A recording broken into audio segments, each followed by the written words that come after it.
Bismillahirrahmanirrahim. Assalamualaikum warahmatullahi wabarakatuh.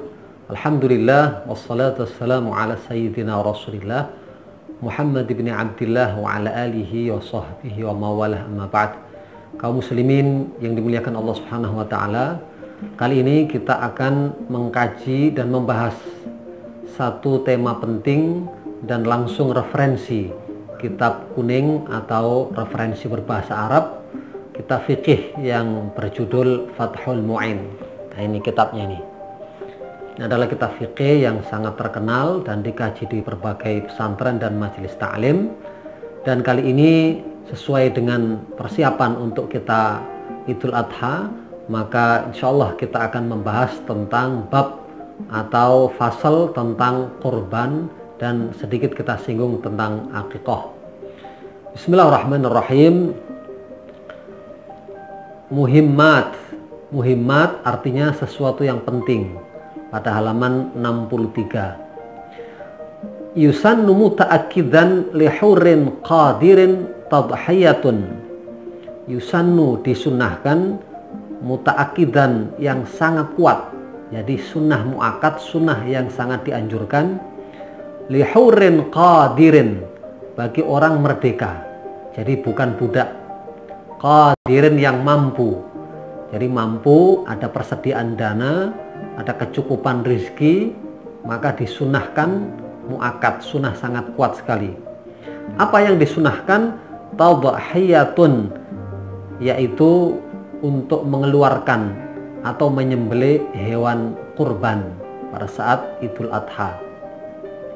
Apa yang dikeluarkan di situ? Bidzabhi jid'i dha'nin lahu sanatun, yaitu menyembelih satu ekor domba. Jadi dha'n ini artinya domba yang kambing memiliki bulu yang sangat tebal. Ya, ini di Indonesia dikenal dengan nama domba yang bulunya putih yang sangat tebal. Lahu sanatun, yang umurnya 1 tahun.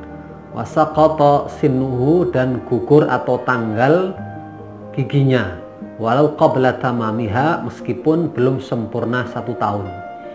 Jadi kambing domba ini disunahkan untuk disembelih kurban umurnya 1 tahun atau kurang, dan yang tanggal giginya. Au sanyu ma'zin, atau kambing kacang. Jadi ma'zun atau ma'is ini kambing kacang yang tipis bulunya, ini umurnya 2 tahun. Jadi kalau kambing domba itu umur 1 tahun, sementara kambing kacang umurnya 2 tahun. Au baqarun lahuma sanatani, atau sapi, ya, lahuma sanatani, yang dia memiliki umur 2 tahun. Jadi sapi persyaratannya umurnya adalah 2 tahun, ya, jadi sama dengan kambing kacang. Au ibilun lahu khamsusinina, atau unta yang mempunyai umur 5 tahun. Jadi persyaratan unta ini adalah umurnya 5 tahun.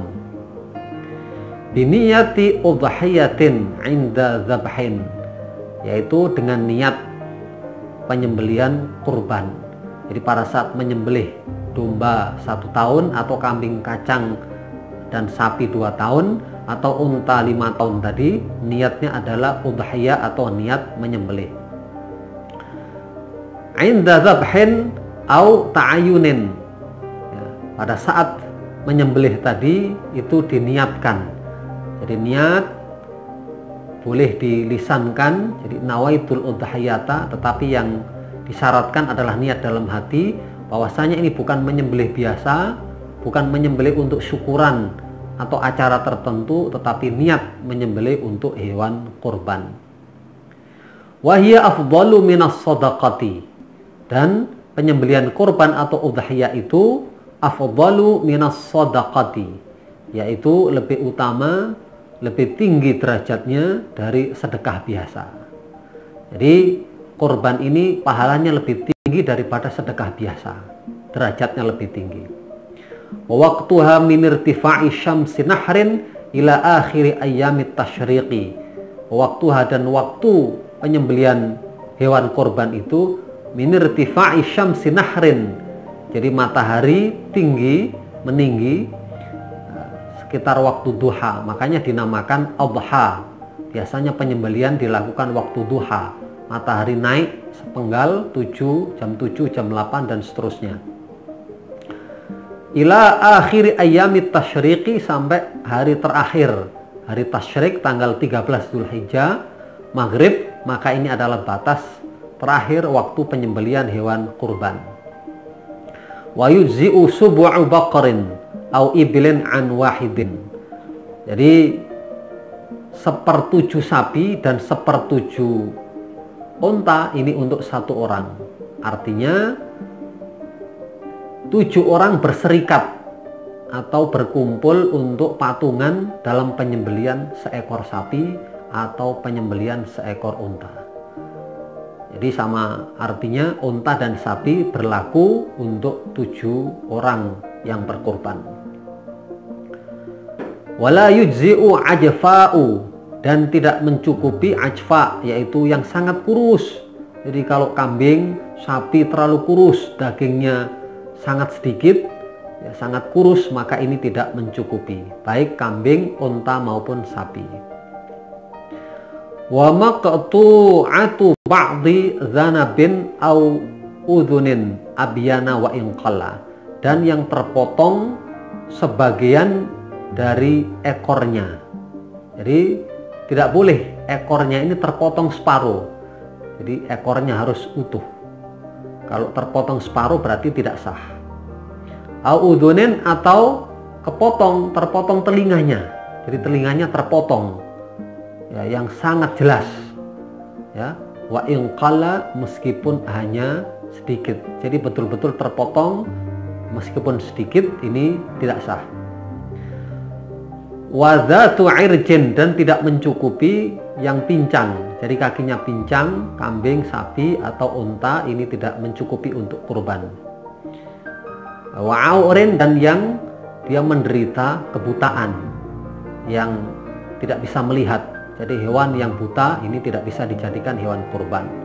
Wa maradin bayyinin, dan dia sakit yang betul-betul sakitnya sangat parah, sangat jelas, maka ini tidak boleh dijadikan kurban. Wala yadurru syaqqu udhunin aw khirquha, dan tidak berbahaya atau tidak bermasalah sedikit robek atau ada lubang di telinganya. Jadi ketika telinganya ada lubang atau sedikit robek, ini boleh. Yang tidak boleh adalah terpotong setengah atau semuanya, ini tidak boleh. Yang diperbolehkan adalah hanya ada lubang atau sobek sedikit, ini boleh. Kemudian wal mu'tamatu adamu ijza'it tadhiyati bil hamili khilafan lima sahahu Ibnu Rif'ati. Dan pendapat yang paling masyhur, yang diterima, yang dipegang adalah tidak mencukupi kurban itu yang berasal dari hewan yang hamil atau binatang yang sedang mengandung. Jadi binatang hamil mengandung, baik sapi, kambing atau unta, ini tidak mencukupi. Khilafan lima sahahu Ibnu Rif'ah, kecuali Ibnu Rif'ah.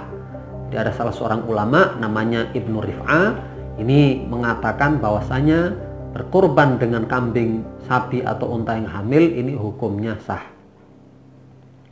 Walau nadarat tadhiyata bima'ibatin aw saghiratin aw qala ja'altuha udhiyatan fa innahu yalzamu dhabhuha wala yujzi'u udhiyatan. Dan ketika dia niat untuk bernazar untuk menyembelih, untuk kurban dengan sesuatu yang ada cacatnya tadi, hewan cacat atau yang kecil kurus, kemudian dia harus menyembelih, maka sembelihan itu tidak boleh dijadikan untuk kurban. Jadi harus mencari kambing atau sapi yang lain.